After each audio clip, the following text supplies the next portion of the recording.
I'm John Farrell from the Institute for Local Self-Reliance in the United States of America, where they don't let you in or out of the country unless one of these is not expired.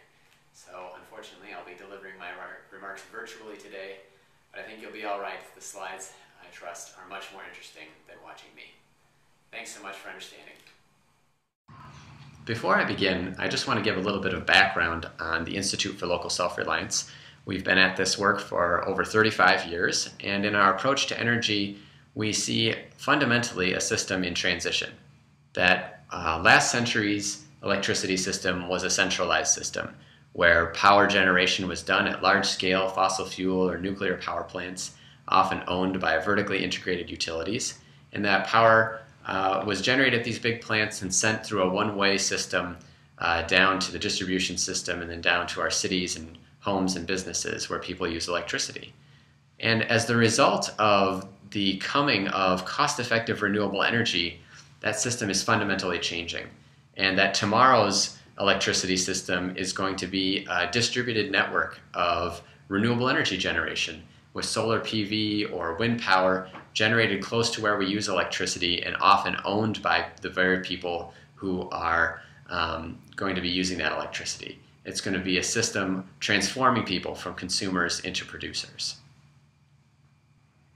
So let's take a look at how Ontario's feed-in tariff program is accommodating that transition. When we released our report in January 2011 on Ontario's feed-in tariff program, what we called its buy local policy, we found that there were about 43,000 jobs anticipated under the program in support of 5,000 megawatts of new renewable energy generation, about 15% of which was locally owned. So first of all, congratulations. We think you're off to a terrific start. But is Ontario's program worthwhile? On this next slide, I hope to give a little bit of context for asking that question. In conversations about the electricity system, we typically use the cost per kilowatt hour to evaluate whether or not something's worthwhile. If something is 10 cents a kilowatt hour instead of 15 cents per kilowatt hour, for example, we assume that it's more worthwhile. But all of the countries that are shown in green on this map have enacted feed-in tariff programs, and there are many others that have clean energy programs other than the feed-in tariff. And all of them have done this because the unfettered market for electricity without a feed-in tariff program doesn't provide the amount of clean energy that its citizens desire. And that's partly because clean energy has not been historically cost competitive with traditional fossil fuel or nuclear energy resources. So I think cost per kilowatt hour and that focus on cost per kilowatt hour is all well and good, but if that's going to be our metric, I think we're missing why it is that citizens have insisted on the creation of feed-in tariff and other renewable energy programs. The same sort of dynamic has taken place in the United States, where over 30 states now have renewable energy mandates because its citizens recognize that the cost per kilowatt hour is not the driving factor for the development of clean energy. With that being said, I do want to take a minute just to look at what the cost is like in Ontario, and obviously the biggest issue for many people is this cost per kilowatt hour. With that being said, I did want to take a moment to point out that Ontario is still doing a very good job of finding a competitive cost for its renewable energy program. This next slide compares the solar feed-in tariff contract rate in Ontario to the contract rate in 3 other jurisdictions that have feed-in tariff programs, 2 other ones in North America, and then, of course, world leader Germany. Now, what's interesting here is that when you adjust for the solar resource and available tax incentives, as are the case in the United States, you translate all of the prices into dollars and you normalize for a 20-year contract length, that Ontario and Vermont and Gainesville, all of which have solar feed-in tariff programs, have prices that are very similar. And obviously Germany is really an animal unto itself and has a price that is significantly lower. But ultimately the takeaway from this slide is that Ontario is competitive with its neighbors in terms of its solar energy program. And the good news is that the price of solar is coming down very rapidly. As I'm sure everyone is aware, this is just a good illustration of that given the contract price for a 100 kilowatt solar PV array under Germany's feed-in tariff. It's come down by more than 50% in the last 3 years alone. So Ontario is doing a decent job on that issue of cost. And I've already pointed out that that cost per kilowatt hour is not really the metric we should be using. So let me talk about the 3 reasons why I think Ontario has gotten it right in their feed-in tariff program. The first is the domestic content rule, which really makes the marriage between the environmental goal of developing renewable energy and the desire to have a real economic impact. The second is this community ownership element, realizing that the economic benefits from community ownership are more significant, are greater than your typical renewable energy project, and that it's worthwhile to pay a little bit more for that economic development. And the third benefit of the program, the third thing that Ontario got right, is this focus on distributed generation, because I think it really highlights the intersection of cost-effective renewable energy and the ability to deploy it in a way that is not only rapid, but enables community ownership and more local economic development. I'll start by talking about the domestic content requirement. For those of you who for some reason may not be familiar with it, the domestic content requirement in the feed-in tariff requires that wind power projects that get a contract get at least 50% of their value added within the province, and solar power projects get at least 60% of their value within the province. The next slide shows why I think that this program has been particularly successful already.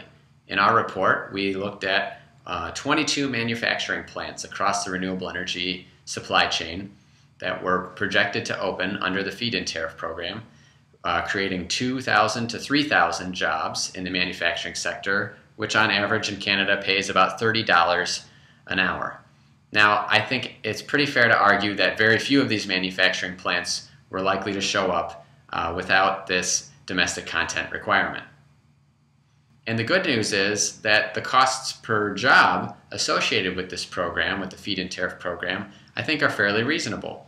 When we look at the 43,000 jobs I mentioned earlier throughout the entire program and divide that by the cost of the feed-in tariff program for those 5,000 megawatts of electricity that had been currently under contract or were in the queue for development, the cost was about $143,000 per job developed. Now that may seem like a lot, but when you look at across the border in the United States at a couple different programs, for one, the U.S. stimulus program, which starting in 2009 was set as its benchmark about $92,000 per job created or job saved. And that wasn't necessarily just in the clean energy sector, but really across the entire economy, whereas these clean energy jobs often have much higher wages. On the other hand, you have Ohio and Michigan that had specific programs, tax breaks, etc., for cultivating renewable energy manufacturing jobs, and they were paying upwards of $600,000 per job. So I think that in comparison, Ontario has done fairly well, not only in using its domestic content requirement to drive the creation of jobs, but also to do it in a rather cost-effective manner. The second element in Ontario's feed-in tariff program that shows how they got it right is this idea of community ownership. Through 2010, about 15% of the projects developed under the feed-in tariff had some element of community ownership. And under the new rules for the program, there's going to be a set aside a minimum of at least 10% projects having community ownership. This is unquestionably a good thing. When the National Renewable Energy Laboratory did a review of the economic benefits of community ownership, they found that there were job benefits of 1.1 to 2.8 times more jobs created per megawatt for community-owned renewable energy projects as compared to absentee-owned projects. When you put that in the context of paying an additional 2 to 10% per kilowatt hour for these projects, that seems like quite a significant benefit. The National Renewable Energy Laboratory also found that the economic impact from these community-owned projects is significantly higher, 1.5 to 3.5 times higher than for absentee-owned projects. So in terms of both jobs and total economic impact, a small addition to the price per kilowatt hour for community-owned projects, again 2 to 10%, seems quite reasonable in that context. Community ownership has another significant benefit. It actually helps bolster political support for clean energy programs. This is the results of a really fascinating survey that was done in Germany, comparing 2 towns both with a nearby wind power project. In one town, the project was not locally owned, and in the other town it was. In the town without local ownership, 60% of the residents had a negative attitude toward additional wind power projects built near their community. In the town where that project was locally owned, with that connection between the clean energy development and clean energy generation and economic development, 45% had a positive attitude. Only 10 to 15% had a negative attitude toward additional wind power production near their community.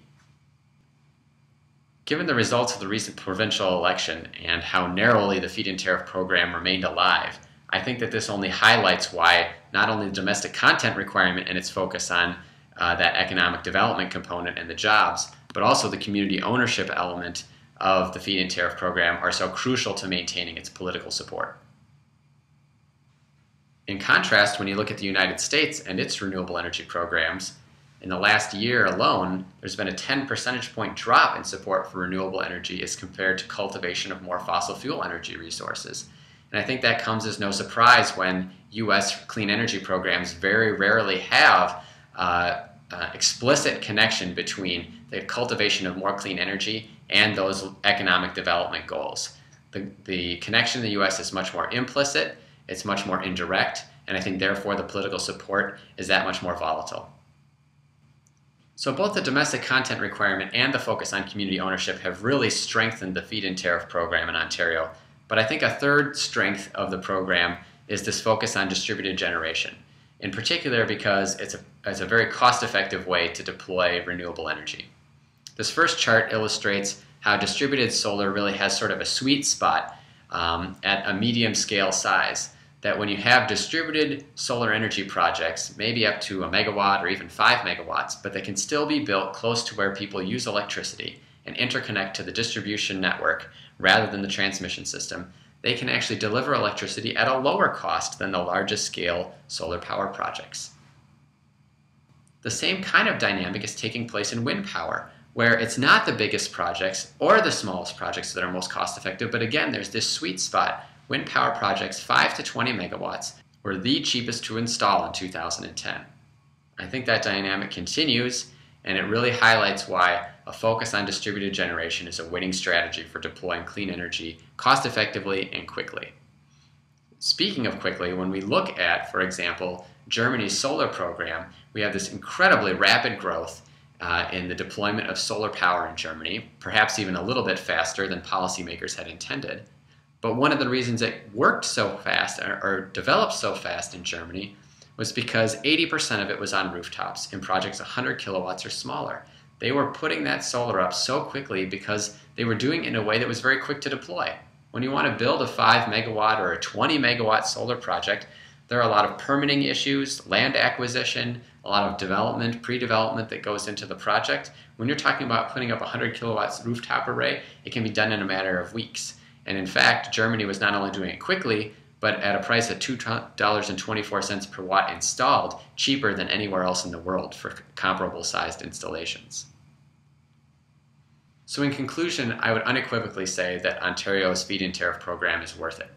The focus on domestic content and community ownership has really made the marriage between the economic and the environmental pursuits of the program much more explicitly than most other feed-in tariff programs or renewable energy programs across the world. I think that's the real strength of the program and will also be the source of its political support going forward. I also think that its focus on distributed generation, on the smaller scale power generation, and fast-tracking those projects is going to be a real strength in terms of getting to their renewable energy goals quickly and in a cost-effective manner. I thank you very much for your time. I again apologize that I'm not available for questions, but appreciate the opportunity to present remotely. Thanks again.